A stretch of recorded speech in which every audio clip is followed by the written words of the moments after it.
Bon, mais bonjour tout le monde.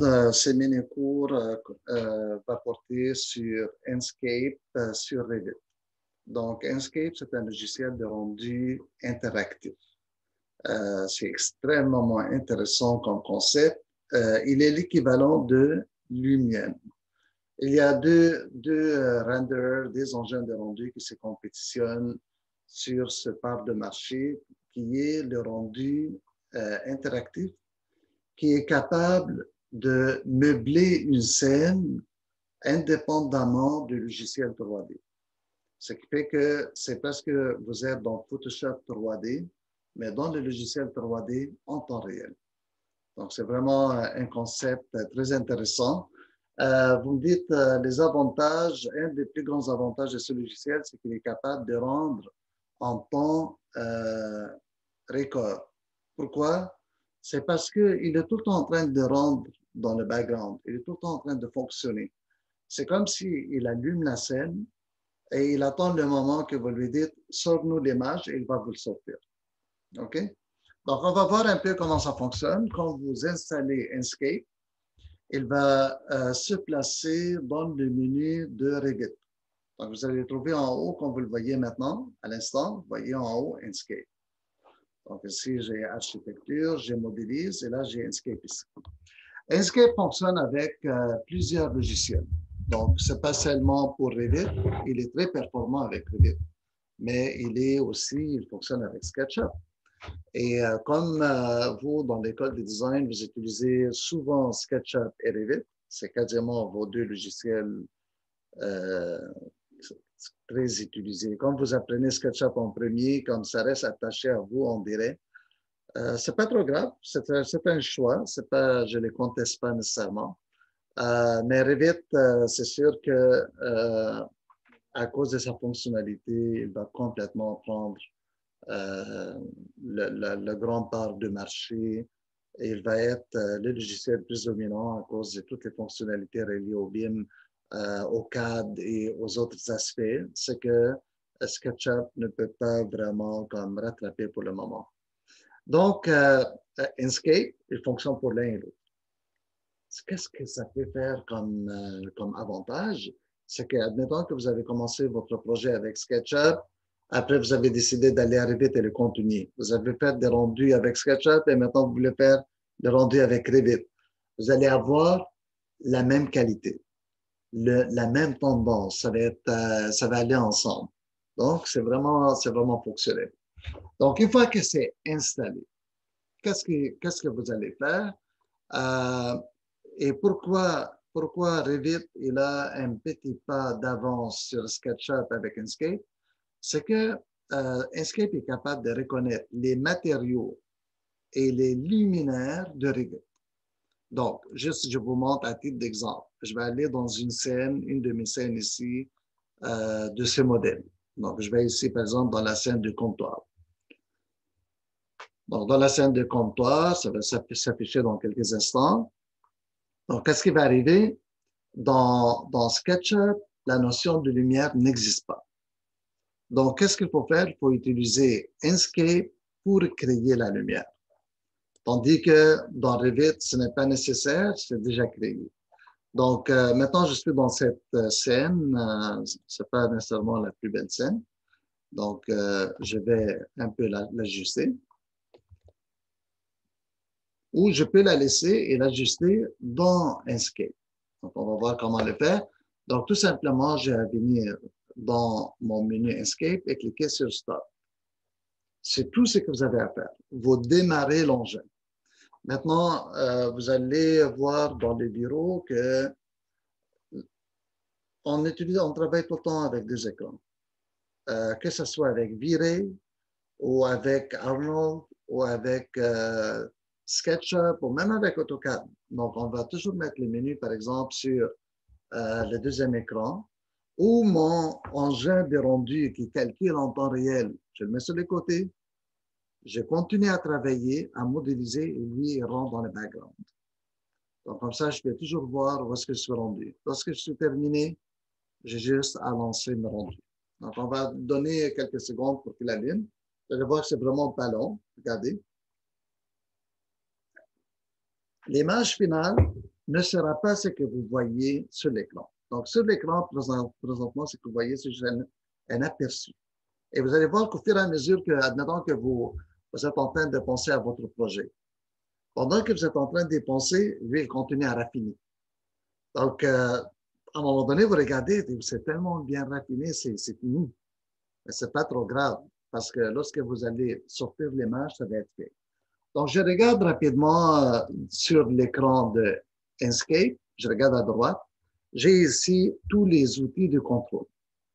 Donc, pour me déplacer, j'ai les WASD, donc ça, c'est votre main gauche, WASD. Donc, vous mettez avec vos doigts W pour comme vous avancez, vous déplacez. Donc, si vous faites W, vous cliquez sur la souris et comme ça, il va avancer. S, il va reculer. W, il va avancer. S, il va aller, A, il va aller à gauche. Et D, il va aller à droite. Donc, je recule. Comme ça, vous n'avez pas besoin d'utiliser votre souris. Comme vous voyez, je suis juste en train de me déplacer. Donc, ça, c'est le mode WASD. C'est presque la même chose avec les flèches aussi. Mais les flèches, souvent, sont assignées à d'autres choses. Donc, juste avec la main gauche, comme ça, vous pouvez aller à droite et à gauche. Vous vous promenez comme si vous êtes dans un jeu. Et c'est super cool lorsque vous êtes avec un client, ta scène comme ça, plutôt que tu sois dans ton modèle 3D en train de basculer. Puis la plupart des clients ne comprennent pas le 3D. Ils regardent les wires et tout ça, ou le rendu qui saccade. Ça ne saccade pas. C'est quand je veux dire, ça avance vite. Puis à peine tu les laisses 2 secondes, puis oh, il commence à créer la réflexion, la lumière, puis la lumière. OK. Maintenant, le deuxième mode, c'est le EQ, ce qui est fly up and down. Donc, E, je monte en haut, et Q, descend en bas. Donc, si tu aimerais voir, par exemple, une scène comme si tu es assis sur un sofa. Regardez, là, je suis plus bas que d'habitude. Là, je suis un peu trop bas. Donc, avec le E, je monte. Et par la suite, je vais vous montrer après comment tourner. Maintenant, space, c'est walk, fly. Donc, on va faire un space bar.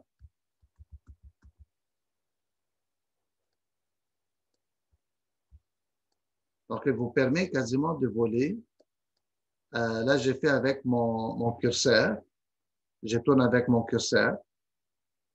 Donc, je vais redescendre parce que j'aimais bien la vue, moi, quand j'étais en bas avec. On va le faire avec la lettre Q. Donc, je descends comme ça.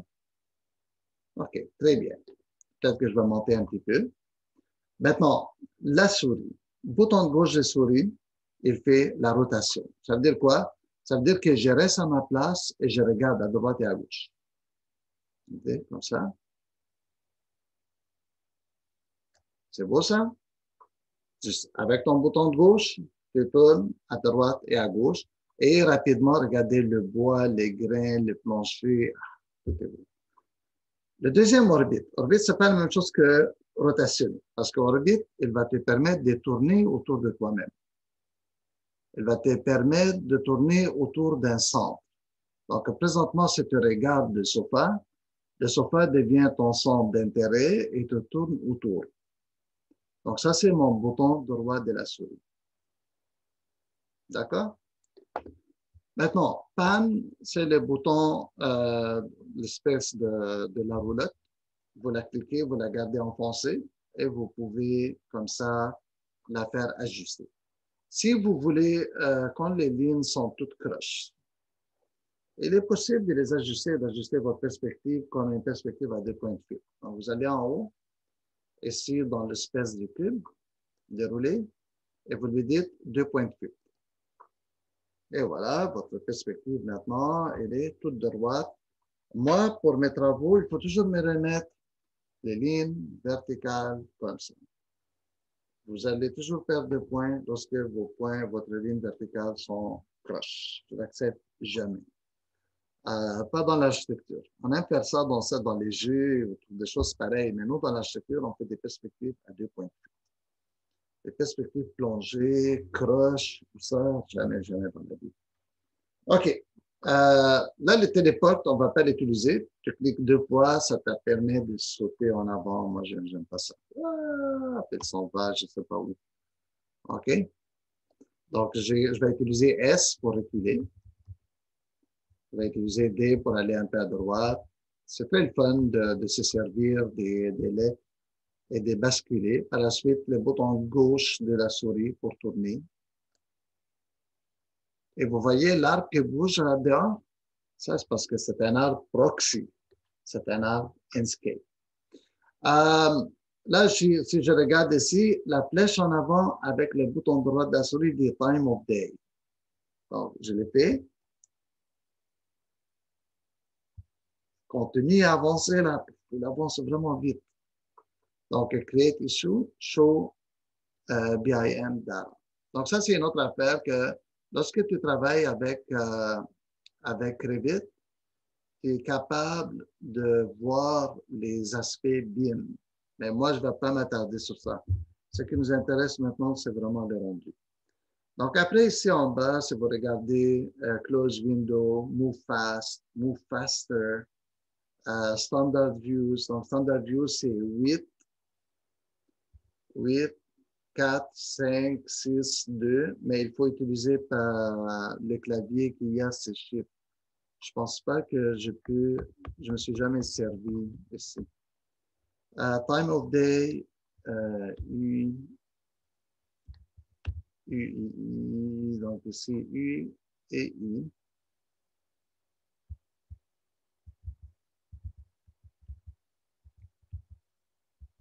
Non, je ne le vois pas, à moins que je ferme ça peut-être.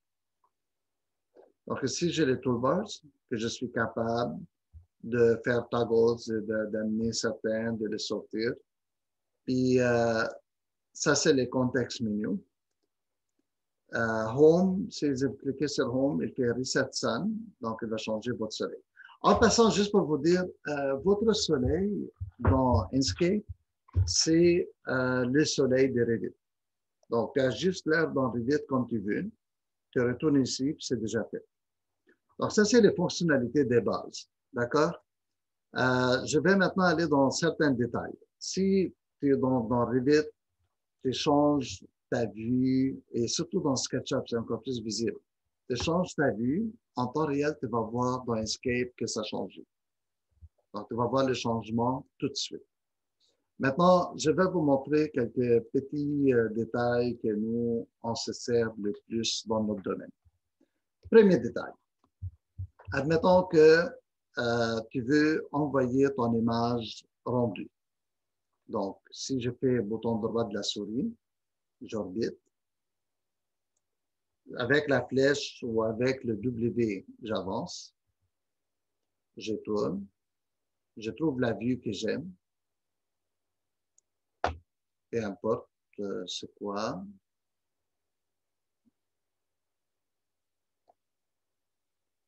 Donc, admettons que je veux cette vue-là.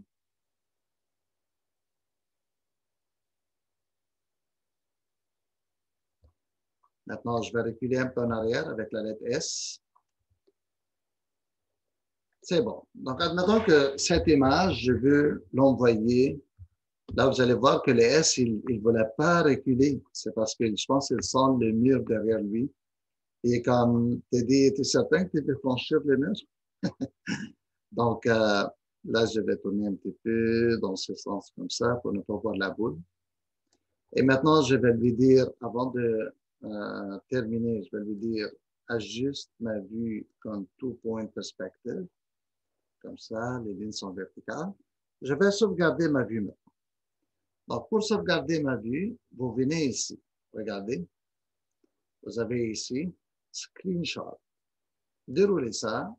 Et vous allez voir, vous pouvez envoyer un batch rendering, ça veut dire plusieurs images. Maintenant que vous avez plusieurs vues sauvegardées dans Revit, vous êtes capable d'aller les sauvegarder toutes.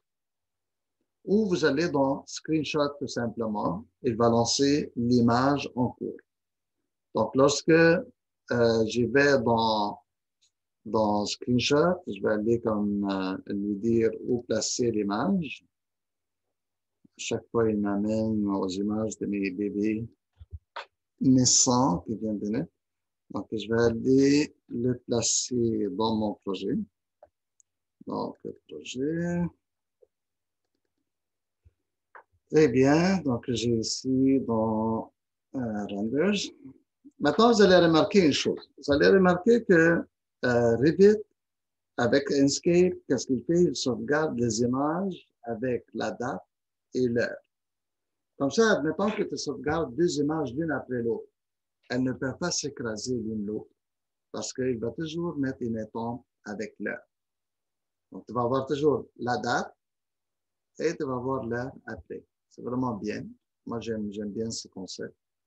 Vous pouvez choisir entre PNG, qui est le type des images compressées et qui a de la transparence dedans. Au JPEG, c'est une image compressée qui n'a pas de la transparence. Par la suite, j'ai le fichier Targa. C'est des fichiers à haute définition. Normalement, on privilégie ce type d'image lorsqu'on va les retravailler dans Photoshop.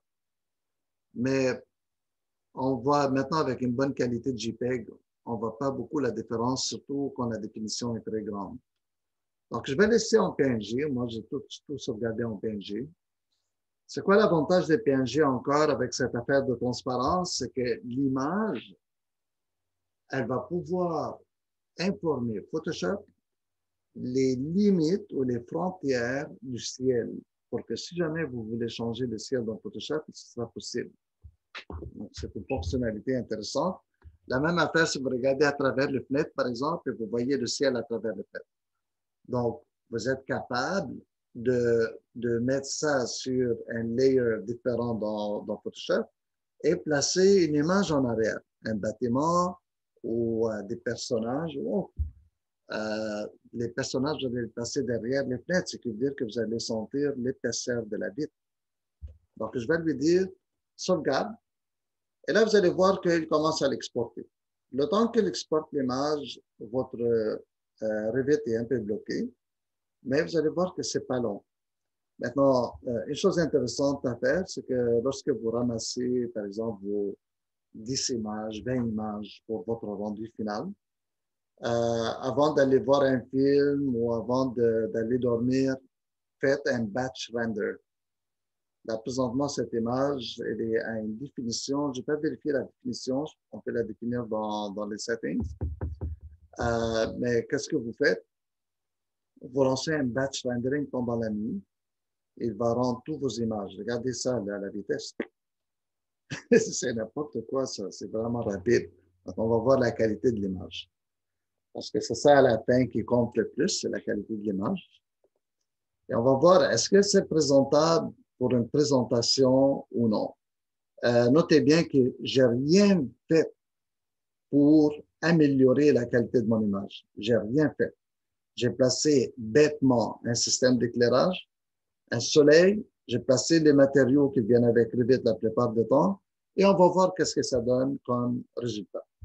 Donc, je vais aller dans mes dossiers. On va aller voir mon projet.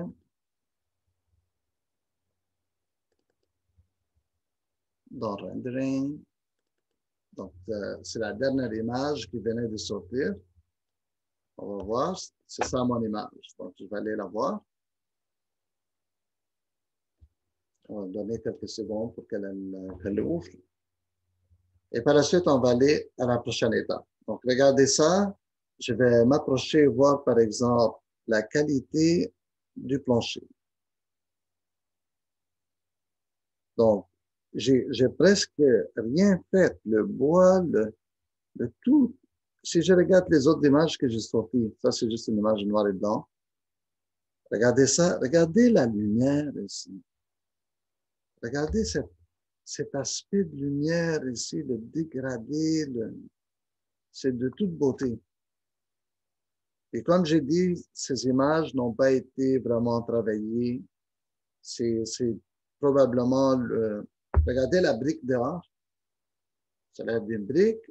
Je regarde ici, qu'est-ce qui se passe avec la lumière la lumière. Regardez l'effet tridimensionnel des coulis, les coulis de céramique. Les coulis, regardez la relation entre le pied de la chaise et l'ombrage, le dégradé de l'ombrage. Vous voyez le dégradé de l'ombrage, la réflexion. Et tout ça, on n'est même pas dans la haute définition. Donc, je vais aller voir la qualité de la source de lumière. Donc, je regarde la qualité de source de lumière, il y a une petite couleur tout autour, un petit rouge qui signifie qu'il y a un flare.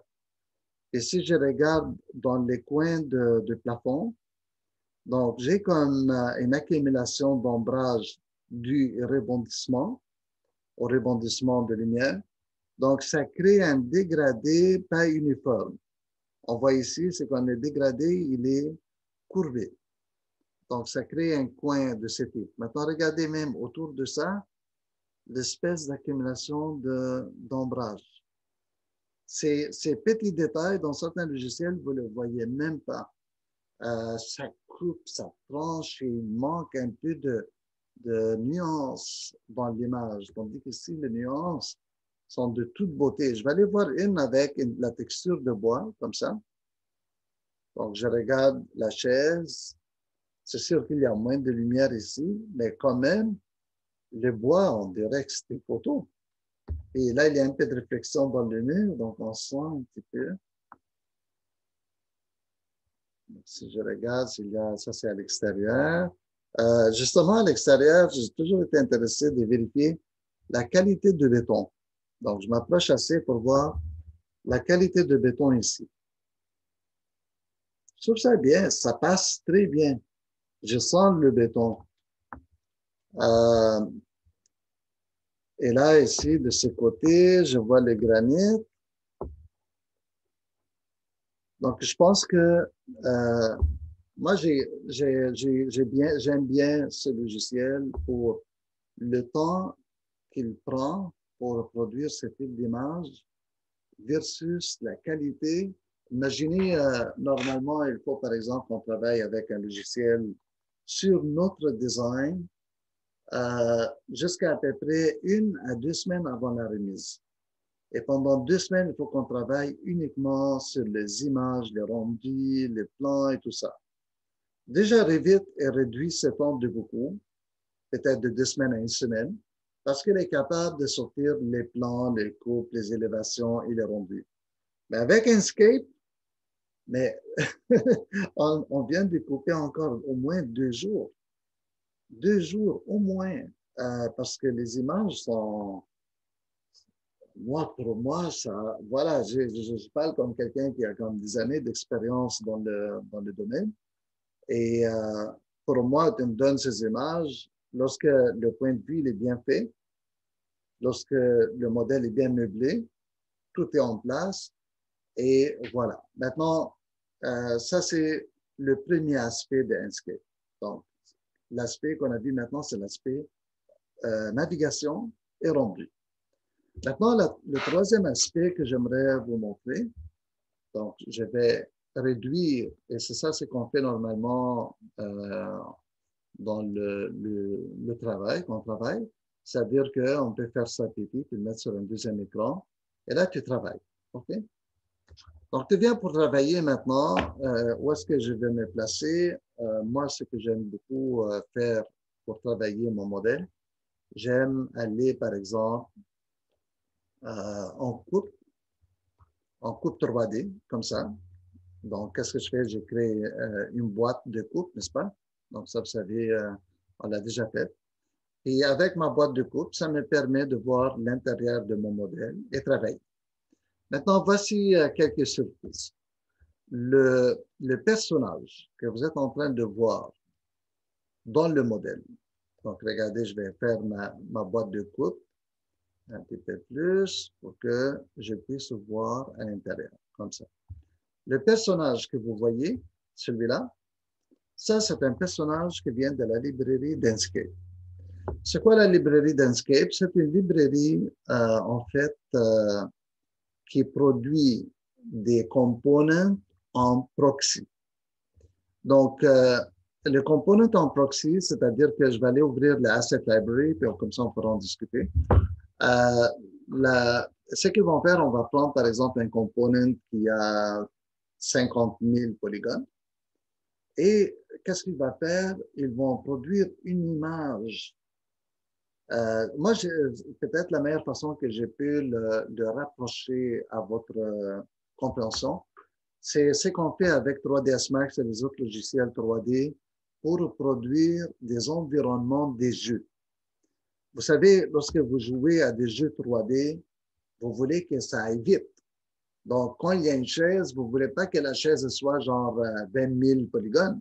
Vous voulez qu'elle soit au max peut-être à 30 polygones pour qu'elle soit la plus légère possible. La carte graphique, on puisse la percevoir, la montrer comme s'il est réel, mais sans que ça surcharge la carte graphique. Les personnages, c'est la même affaire. Alors, il y a une notion dans les logiciels 3D qui s'appelle Bake Textures. Alors, c'est quoi cette notion? C'est une notion que tu fais un rendu avec texture de ton modèle 3D. Après ça, tu prends des photos des façades rendues et tu te sers de ces photos pour les réappliquer sur une face simple. Donc, je regarde les personnages là-bas. Si j'étais pour rendre son visage réellement, il aurait fallu que je modélise les yeux, la bouche, les nez et toutes les petites affaires. Alors, et qu'est-ce qu'ils ont fait? Ils sont allés toutes les modéliser.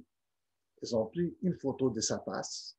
Après, ils ont fait une boule pour sa tête. Ils ont repris le rendu qu'ils ont fait avant. Ils l'ont réappliqué sur sa face et ils ont appliqué des effets tridimensionnels de bump pour donner l'impression que il y a des creux pour les yeux, il y a des creux pour le nez, et ainsi de suite.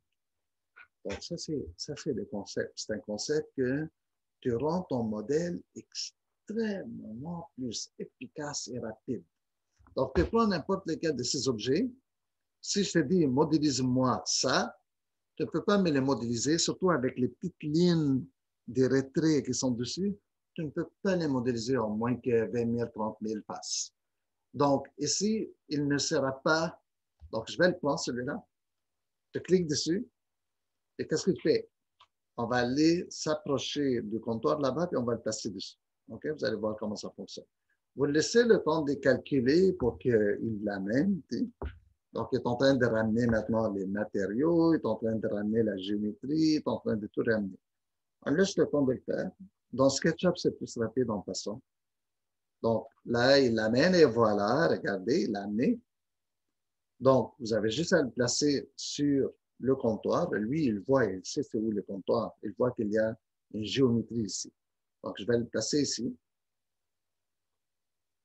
Et maintenant, je vais lui dire, j'ai terminé. Je pense qu'il est là. Je vais faire échapper 2 fois.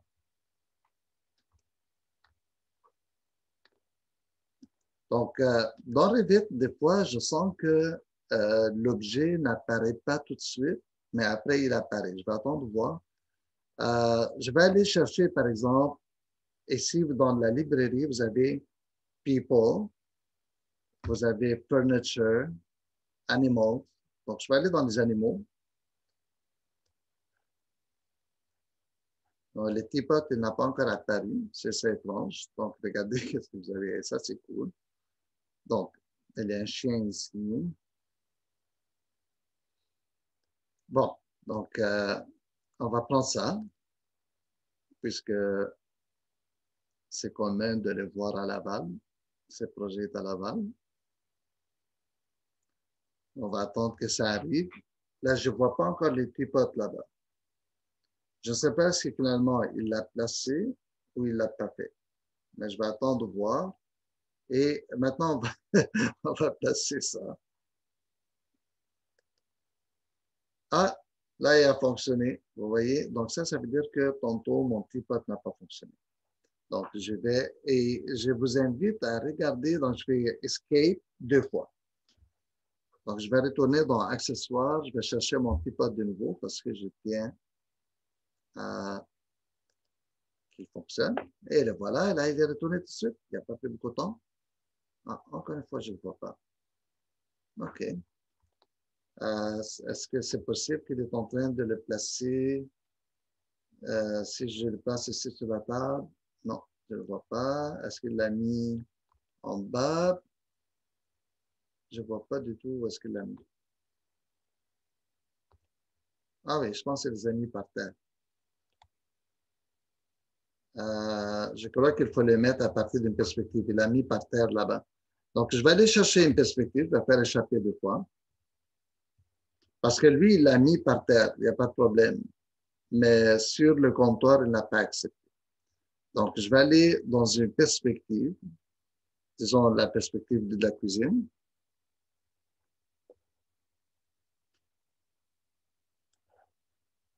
OK. Donc, on va essayer de chercher les teapots de nouveau. Là, je peux le voir sur le plancher.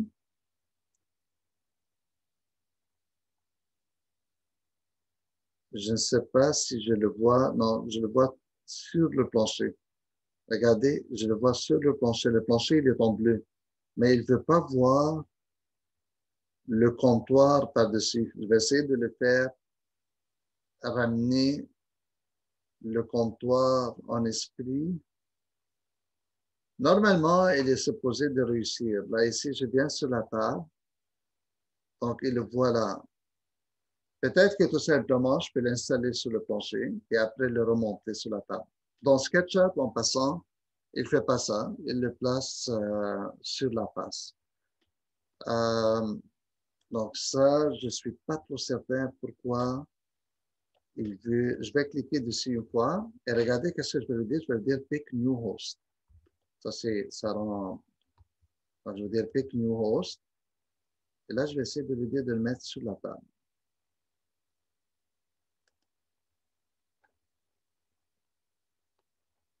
Donc, je vais le faire comme ça. Pick New Host. Il ne veut pas.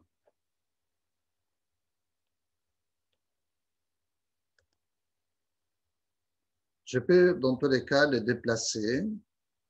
Je peux le placer en hauteur. Je peux lui donner comme Elevation from Level. Donc, je peux lui dire, par exemple, de le monter de 3 pieds si je connais c'est quoi la hauteur. Et comme ça, je peux le placer à la bonne hauteur que je veux. Mais je vous avoue que c'est pas la première chose qui me vient à l'esprit quand je pense faire comme... Là, il est fait. Maintenant, pendant que je suis dans cette vue, on va aller voir dans Inkscape les résultats.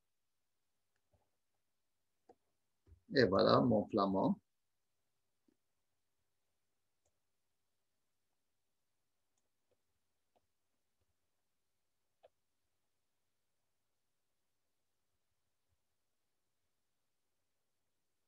Regardez, les textures sont de toute beauté parce que, comme je vous dis, les textures sont baked.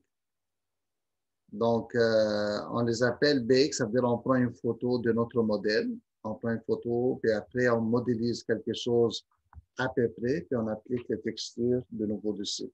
Presque tous les systèmes de jeu maintenant fonctionnent pareil pour ce type d'objets. Maintenant, l'autre affaire aussi, c'est que vous pouvez placer des luminaires avec Inkscape.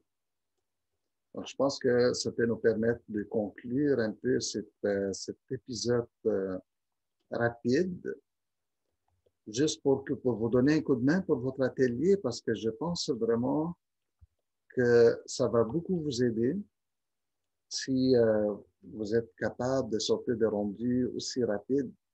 Donc, je retourne dans Inkscape et vous allez dans Asset Library.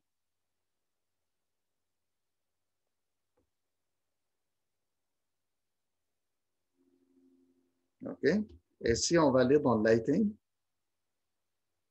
maintenant, les appareils d'éclairage des Inkscape, généralement, ils produisent de la lumière.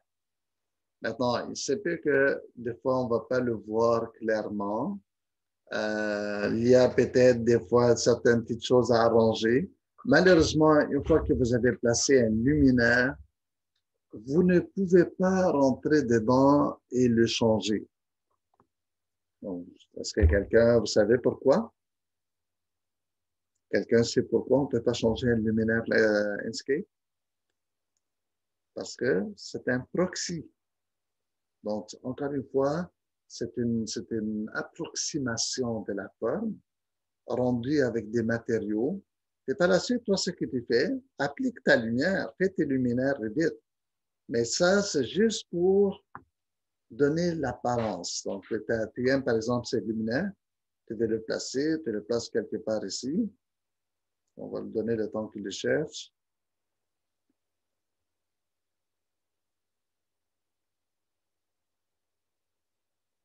Donc, les luminaires que tu veux qu'il allume, ben, tu les amènes des luminaires Revit. Mais on sait que nous, dans l'interior design, on fait souvent euh, des luminaires qui sont là pour euh, des fois que leur objectif premier, c'est d'embellir la scène. Donc, vous voyez la lumière comme ça. Donc, l'objectif, c'est juste d'embellir la scène. Tu t'attends pas nécessairement que ça allume.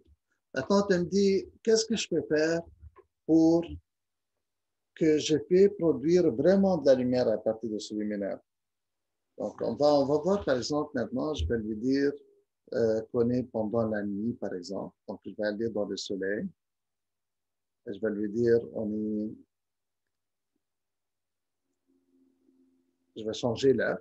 Ici, on est à 4h15. Donc, je vais mettre comme si on est à 11h la nuit. Donc, généralement, le soleil va disparaître, comme ça. Là, il monte encore le soleil. Je ne sais pas d'où est-ce qu'il vient ce soleil. Mais si je vais, par exemple, dans Single Day, et je vais lui dire que le temps qu'on veut gérer, c'est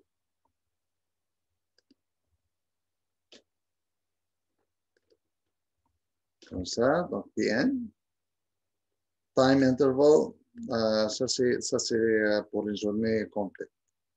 Donc, je vais lui dire tout simplement, vas-y dans le summer. OK. Cette journée-là. Et je vais lui dire tout simplement, ou je peux aller dans, ça c'est multi-day, ça c'est pour plusieurs jours, ça c'est pour lighting. Et ça c'est une journée fixe. Donc, je vais laisser là, je vais dire OK. Et maintenant, qu'est-ce que je vais faire? Je vais, euh, je vais lui dire resume live. Donc, on va aller la chercher.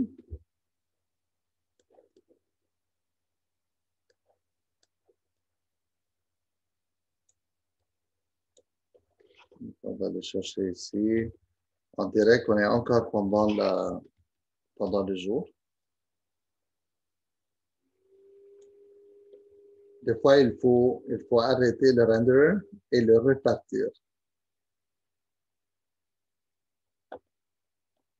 Okay?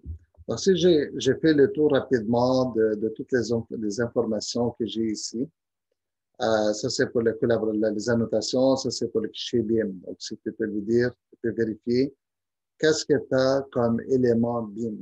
Et regardez, vous pouvez les sélectionner, les éléments. Donc, tu as ça. Et tu es capable, selon les éléments que tu choisis, tu peux leur appliquer à certaines choses. Donc, tu peux changer la hauteur, par exemple, de ça. Donc, default elevation, il est 0. Si on regarde, ils nous disent quand est-ce qu'il est à faire. Regardez les murs, l'autre mur. Je peux sélectionner les fenêtres, le mobilier. Donc, il y a des avantages que on est capable de voir le projet comme s'il est séparé. Maintenant, mis à part le BIM, ici, j'ai le View Management. Donc, ici, je suis dans cette vue, n'est-ce pas? Donc, je peux aller à la vue 3D. Donc, tu es capable de basculer d'une vue à l'autre. Ainsi, dans la vue, j'ai ma coupe perspective. Donc, je suis capable de voir directement Donc, coupe perspective. Et ça, c'est assez le fun parce que on est capable de faire des plans aussi. Parce qu'oubliez pas, maintenant, moi, je regarde ça en perspective, n'est-ce pas? Je peux aller ici et je suis dans tout point de perspective. Je le dis, je le fais orthographique. Donc, si tu le fais orthographique, et par la suite, tu tournes, tu regardes ça en plan parfait. Là, tout à coup, tu es en élévation. Tu es en coupe élévation. Coupe élévation colorée. Coloré rendu, là. Ce n'est pas comme, c'est pas comme, comment ça s'appelle, les couleurs Revit approximatives. Là, c'est rendu. Et je peux jouer sur ça. Je peux jouer avec la lumière intérieure. C'est exactement comme je peux. Et là, ici, je peux lui dire, je le fais en perspective. Donc, ce qu'il va faire, une coupe perspective. Donc, avec ta coupe perspective, tu peux présenter ton projet comme ça. Et il n'y a plus personne qui peut te battre. Parce que tu es capable de montrer ton projet exactement comme tu aimerais. Donc, tu peux couper davantage et comme ça, on voit même la modélisation intérieure, tout. Donc, voilà, ça c'est un coup de perspective. OK? Donc, je peux retourner ici puis choisir les vues. Et ces vues que vous avez ici, c'est ça ce que je vous disais, lorsque tu fais batch render, il est capable de prendre, donc tu viens ici par exemple, tu dis fais-moi un batch render. Elle te dit quelle vue tu veux. Donc, elle te dit, mais fais-moi ça, whatever. Et là, tu le dis, tu les lances pour vendre. Et comme ça, ils vont rendre pendant que toi, tu dors, tu fais autre chose. Donc, ça, c'est pour les view managers. Maintenant, il est possible aussi de créer une vue. Ça, c'est une fonctionnalité incroyable parce que vous me dites, Revit m'a donné mes images, mais ce n'était pas exactement ce que je voulais. Mais pendant que j'étais dans Inkscape, je basculais et tout à coup, j'ai trouvé l'image que je veux. Alors, je vais vous montrer l'image que je veux. Je veux exactement, par exemple, cette image. Super beau. Ah, comme ça. Donc là, tu as trouvé l'image de ta vie. Tu veux cette image et tu veux la rendre. Et Revit n'avait pas cette image. Alors, qu'est-ce que tu vas faire? Tu viens ici, tu dis Create View. Dans View Management, tu dis Create View. Donc, comme ça te permet de créer une nouvelle vue. Et c'est le fun que tu laisses comme préfixe Inkscape, comme ça tu sais que c'est une image que tu as créée dans Inkscape que tu l'as ramenée. Donc, tu dis Créer là. Donc, dorénavant, la vue Link Visual Preset. Donc, Custom Preset. Puis là, je dis Save. OK. Donc, maintenant, lorsque je regarde dans mes vues, j'ai maintenant une nouvelle qui s'appelle Inkscape 3D View. Je suis capable de l'éditer si je veux changer des presets ou quelque chose comme ça. Donc, je suis capable d'y retourner dans le futur. Donc, comme ça, vous êtes capable de créer des vues dans Inkscape même. Dans SketchUp, c'est super intéressant, vous créez des vues dans Inkscape et les envoie en scène dans SketchUp. Donc, vous êtes capable de créer des vues dans SketchUp, ils vont dans Inkscape, et dans Inkscape, ils vont dans SketchUp. Maintenant, ici, c'est un vidéo editor. C'est pour créer des vidéos. Vous voulez le faire, allez-y sur YouTube, tapez, vous allez voir, c'est super facile, il n'y a rien de compliqué. C'est tout simplement, tu te sers de ta souris pour créer un parcours de caméra, puis il va se regarder pour toi. Et tu le rends. Mais je ne vais pas aborder ce sujet pour le moment. Donc maintenant ici, j'ai fait créer des panoramas. Donc, tu crées des panoramas comme tu veux. Le fichier exécutable ici, stand alone. Admettons que tu vas envoyer à ton client ce modèle en 3D, de façon qu'il puisse le naviguer et le visiter. Mais lui, il n'a pas Inkscape, il n'a pas Revit. Donc, tu lui envoies ça.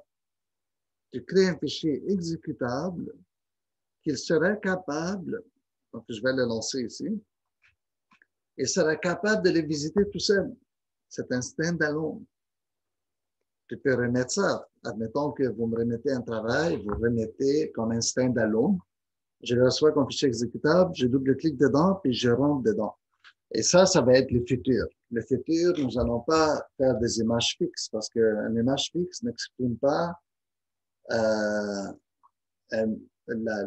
vie dans un hébergement, par exemple.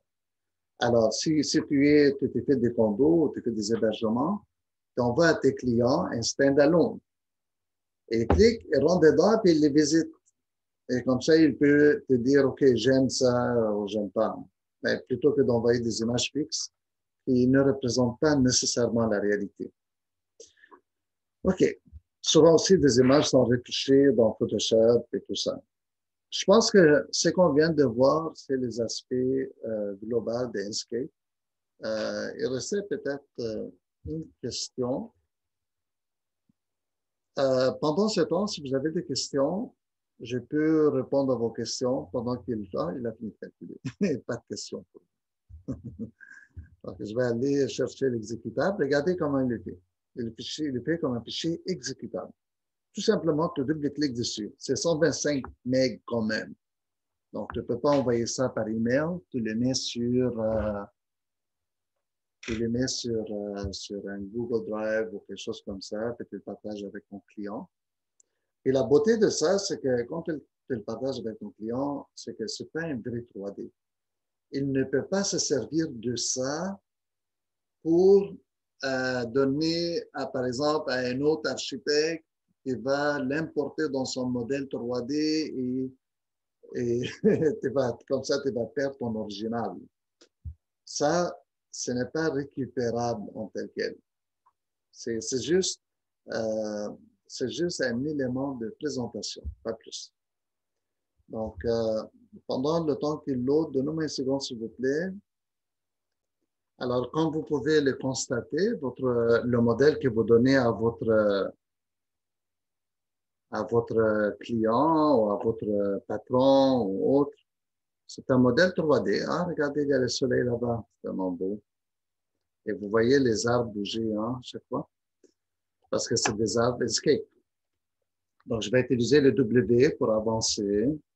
Je vais utiliser le bouton droit de la souris pour tourner, le bouton gauche pour regarder ailleurs. Et il fait la même affaire et bon. Donc, comme ça, tu peux visiter en 3D. On ferme ça. Donc, ça, c'est la question du modèle. Je vais juste vérifier une petite chose. Oui, c'est bon. Donc, ça, c'est la question ici. Maintenant, si je viens ici, ça, c'est un minimap. Minimap qui vous dit, vous êtes où dans votre modèle. Pour ceux qui aiment les affaires cute. Ça, c'est 7 frames. Ça, c'est pour les animations. Et comme j'ai dit, je ne vais pas comme on parlait de ça maintenant. Donc, lorsqu'on crée une animation, puis tu dois créer des keyframes, ça veut dire des images clés.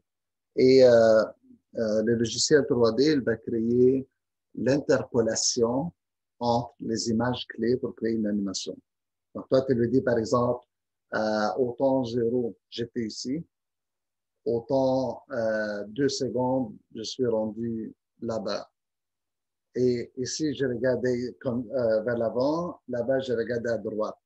Donc, lui, il va aller de point A à point B dans 2 secondes en faisant tourner le corps, en faisant les déplacements et ainsi de suite. Donc, on va faire les animations. Je pourrais vous montrer, probablement pas le prochain cours, mais le cours après, je vais aborder les animations.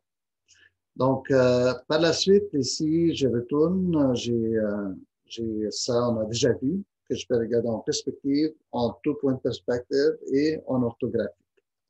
Et ici, navigation mode. Donc, fly mode ou walk mode. C'est sûr que le mieux, c'est que tu fasses walk mode parce que comme ça, tu restes sur le sol. OK? Donc, regardez comment il touche quasiment. Donc, qu'est-ce qu'il fait le walk mode? Si je fonce dans la table, je pense que je vais la sentir, vous voyez? Donc, il ne veut pas passer à travers la table. Et ça veut dire qu'il ne va pas passer à travers le mur non plus. Donc, tu arrives contre le mur, il ne peut pas passer. Là, je suis comme devant une plante. C'est pour ça que souvent, on va en fly mode, parce que ça nous permet de passer par-dessus la table. Donc, vous allez voir que je passe par-dessus la table parce que je suis en fly mode. Donc, je tourne comme ça. Et je peux aller de l'autre côté de la cuisine, comme ça. Je peux même passer par cette fenêtre. Mais par contre, si j'étais en walk mode, jamais je n'aurais pu passer. Donc, je vais aller comme ça en walk mode. Et là, tout à coup, je suis prisonnier derrière le comptoir. Bienvenue dans la réalité. Fly mode, c'est mieux. Tu peux éviter la réalité. Tu n'as pas à avoir des obstacles tout partout dans ta vie. Et malheureusement, c'est ça la vraie vie. Donc, tu peux choisir rêve mode ou reality mode. Alors, le prochain, tu es capable de créer aussi, si tu as un headset VR, tu peux le mettre dans tes yeux puis regarder dans ton 3D. Donc, pendant que tu modélises, tu es capable de voir qu'est-ce qui est en train de se passer. Tu peux naviguer ton modèle avec, donc ça te permet de vivre l'expérience de façon beaucoup plus réelle. Dans Visual Settings ici, on va rentrer dedans. Donc, ça, c'est super important. Super important. Ici, là, dans Visual Settings. Donc, premièrement, tu as ici le style. Donc, le style, mode. Tu as un mode non, il n'y a pas de mode. Donc, ça, c'est le mode qu'on fait, mode texturé. Et toi, tu peux lui dire, je vais mode white.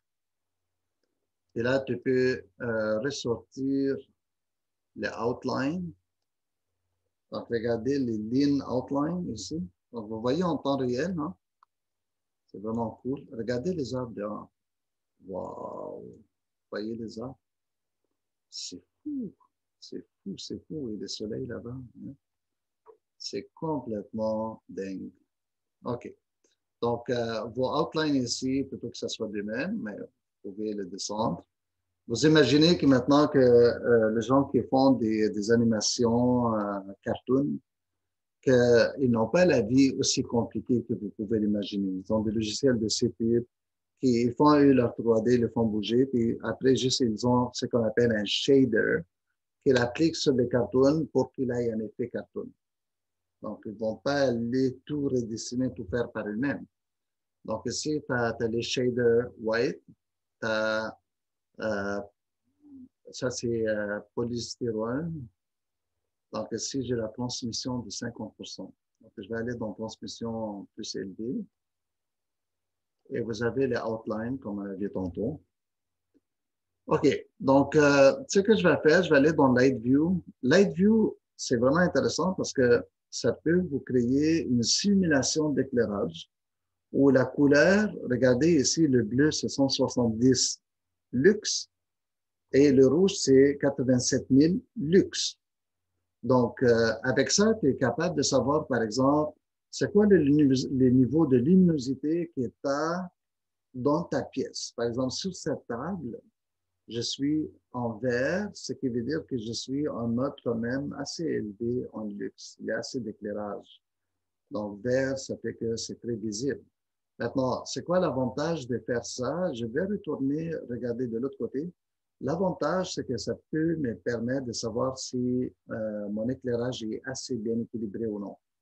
Idéalement, tu fais ça dans une vue de nuit, pas une vue de jour, parce qu'il n'y a rien qui se compare à la lumière du soleil. La lumière du soleil, elle fausse toutes les données. Donc, si tu veux juger si ton éclairage est assez bien fait ou non, donc ce que tu fais, tu mets ça dans ce mode et tu essaies de voir avec tes appareils d'éclairage si ta lumière est bien partagée. Aussi, il y a des spots rouges ici, vert là-bas, bleu là-bas. Ça veut dire que ta lumière n'est pas bien partagée. OK? Donc, ça, c'est vraiment pour simuler. Maintenant, ce que je vais faire ici avec tes outlines, tu peux l'augmenter. Encore une fois. Donc, je vais laisser ça. Ici, vous avez quelque chose d'intéressant, c'est Automatic Scale. Donc, tu peux cocher sur ça et tu lui dis, mon minimum, il est à 0 et mon maximum, il est à 1000, par exemple. Maintenant, qu'est-ce qui arrive lorsque tu fais ça? Euh, Tu es capable de détecter, là, on est tous dans le rouge parce que 1000, c'est déjà, ça, il y a trop de lumière présentement, OK? Normalement, 300 lux est supposé d'être visible. Donc, si je vais, par exemple, ici, je dis, regarde, commence à 300. Ah, ah c'est bon, c'est bon. Donc, ça veut dire que le vert, c'est dans le 600. Mais vous voyez, il y a beaucoup d'éclairage dans cette scène. Il est trop éclairé parce qu'on est en pleine lumière de jour. Donc, maintenant, je vais retourner en on. Je ne vais rien. Et outline, ben, je ne vais pas le garder là, je l'enlève complètement. Je descends, ma caméra est en perspective. Je déroule ça, je peux choisir ce qu'on a vu tantôt. Auto exposure, ça c'est pour la brillance. Donc, lui, il gère la brillance tout seul. Donc, vous avez vu qu'on regarde vers une fenêtre trop éclairée, la photo devient trop foncée. Un peu comme moi maintenant, à cause que mon background est trop blanc, mon visage est tout foncé. Tandis que quand je suis dans mon bureau, avec les livres en arrière de moi, c'est trop foncé, mon visage devient plus éclairé. Donc, c'est ça les auto-exposure. Les caméras des ordinateurs, la plupart sont tous munis de ça maintenant. Donc, dans Render Quality, on est à High. Donc, vous pouvez aller à Ultra pour votre rendu final et vous le laissez calculer pendant la nuit. Maintenant, très important, dans la deuxième tabulation, c'est l'image. Donc, l'image ici, vous avez le contraste, la saturation, color temperature, les effets, motion blur, lens flare. Les lens flare, c'est l'effet de rondelles éclairées qui viennent d'une lumière et que vous le voyez en avant. Euh, si vous n'aimez pas ça, juste mettez ça off, vous ne le mettez pas. Atmosphère. Donc, dans l'atmosphère, si vous voulez avoir du fog, donc du brouillard, donc si je tourne et je regarde vers l'extérieur, je vais vous montrer, c'est vraiment facile à voir dans Inkscape, c'est-à-dire que pour lui, tout est visuel. Dans certains logiciels, tu fais fog et tu ne le vois pas. Tu te dis, est-ce qu'il y a vraiment du fog ou non? Maintenant, regardez, je regarde à travers la fenêtre. Et on va lui dire fog intensity, mets-le à 100%. Regardez dehors. Vous avez vu? Baisse. Et là, il n'y en a pas. Monte. Là, il te dit que la hauteur du fog est de 34 mètres. Donc, 34 mètres, c'est à peu près là. Donc, je vais le monter plus. Oh, là, il arrive quasiment au ciel. 211 mètres. Et là, si tu le baisses, tu peux le concentrer. Regardez-le. Il est en train de monter et descendre. Donc, tu peux le contrôler. Tu contrôles ton brouillard. L'illumination qui vient du soleil, tout ça, s'il y a du vent, regardez, le vent est à 25%, je vais mettre à 100%. Maintenant, lorsque je tourne et je regarde mes arbres, regardez mes arbres. Mes arbres, ils sont en vraie tempête. Hein? Pourquoi mes arbres bougent? C'est parce que les arbres sont faits par Inkscape. C'est dans le Library Asset. Je suis allé les chercher et les planter. Donc, là, moi, je vais baisser le vent avant que les arbres s'arrachent. Et vous pouvez aussi changer la direction. Et là, regardez, ils vont casser. Là, ils vont casser. OK, that's it. On va pas gagner. On va baisser l'intensité. Très bien. Le ciel. Donc, le ciel, maintenant, white background, si vous ne voulez pas du ciel. Mais juste un white background. Et si par la suite, tu peux lui dire, par exemple, si tu as désert, forêt, montagne, construction site, je vais mettre ça, c'est beau ça, construction site, c'est vraiment le fun. Super beau. Il y a des gens qui louent des chalets pour voir des construction sites tout autour. Donc, par la suite, autre construction site, je vais aller essayer urbain, par exemple, vous allez voir. Maintenant, ça, vous êtes capable de le faire même avec 3ds Max, avec la notion HDRI. Donc, on met, par exemple, une image background qui va aussi produire la lumière. Donc, je vais regarder un autre. Si je regarde, par exemple, Mountains, donc des montagnes, la forêt. OK. Donc là, il y a bien trop de l'intensité du fog est vraiment élevée, là, parce qu'on ne voit plus rien. Mais c'est le fun avec le fog, c'est que ça cache un petit peu les imperfections. Si tu as, par exemple, un background et tu vois dehors, tu vois toutes sortes de choses, tu vois trop les détails des arbres, mais tu mets un peu de fog, c'est un peu ça camoufle, ça fait de la camouflage. Donc maintenant, la rotation, tu es capable de changer. Regarde ton background, tu es capable de voir quelle partie. Il y a une partie qui est, par exemple, plus basse que d'autres. Comme ça, tu peux créer de la variété. OK, ça c'est Moon Size. Si jamais qu'on va aller en nuit, dans le cloud, tu peux choisir la densité, si tu veux peu ou beaucoup. OK? La variété, la contrainte, la hauteur et tout. Donc, tout ça, c'est tes ombrages. Et on arrive à la dernière chose, la finale, c'est la grosseur de ton image. Donc, la grosseur de ton image maintenant, c'est 1920 par 1080, ce qui est Full HD, ce qui est super bien pour une présentation écran.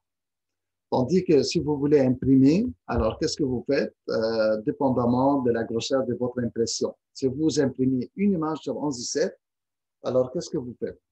Vous allez multiplier 17 par 300. Je ne sais pas s'il fait la calcul, je vais voir. Donc, je vais dire custom. Et regardez s'il est Ultra HD. C'est pas ça. Mais moi, je vais aller dans custom.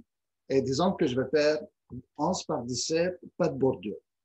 Donc, je vais faire 17 fois 300. Je ne suis pas certain s'il les calcule lui-même. Mais sinon, il faut les calculer. Non, il ne calcule pas. Donc, 17 fois 300, vous sortez tout simplement la calculatrice et vous calculez.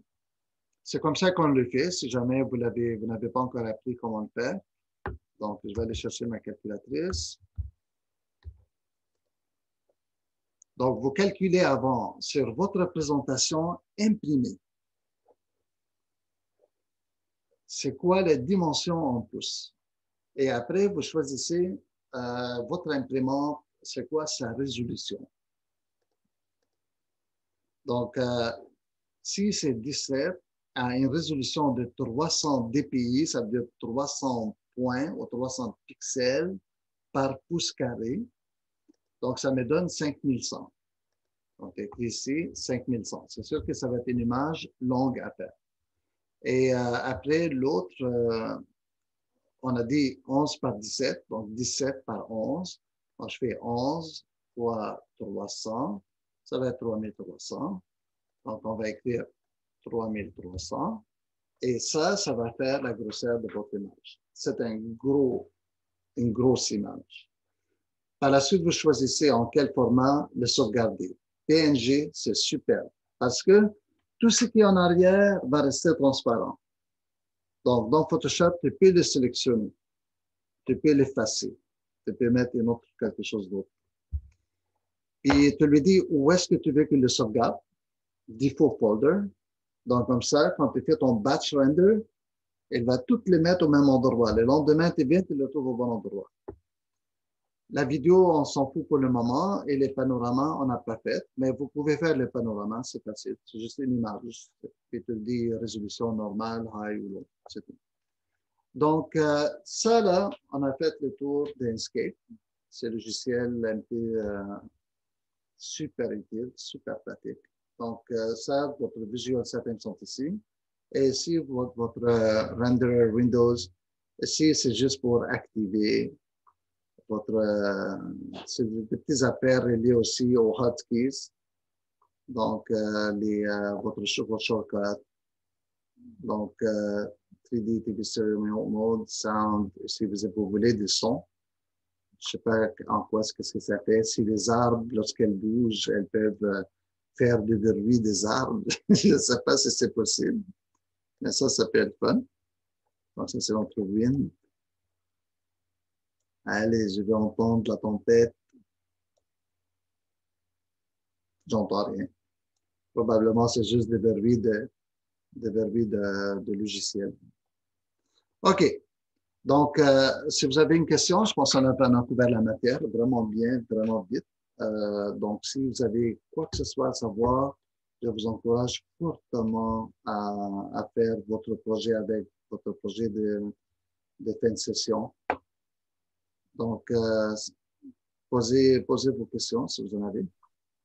Oui, monsieur, moi j'ai une question. Ouais. J'arrive pas à start sur Enscape. Je vous avais envoyé un email avec un screenshot. Ça me disait que comme je pouvais juste pas, puis je comprends pas parce que je l'ai bien installé. C'est juste que je suis pas capable de comme start un rendu Enscape. Je le vois sur mon Revit et tout, mais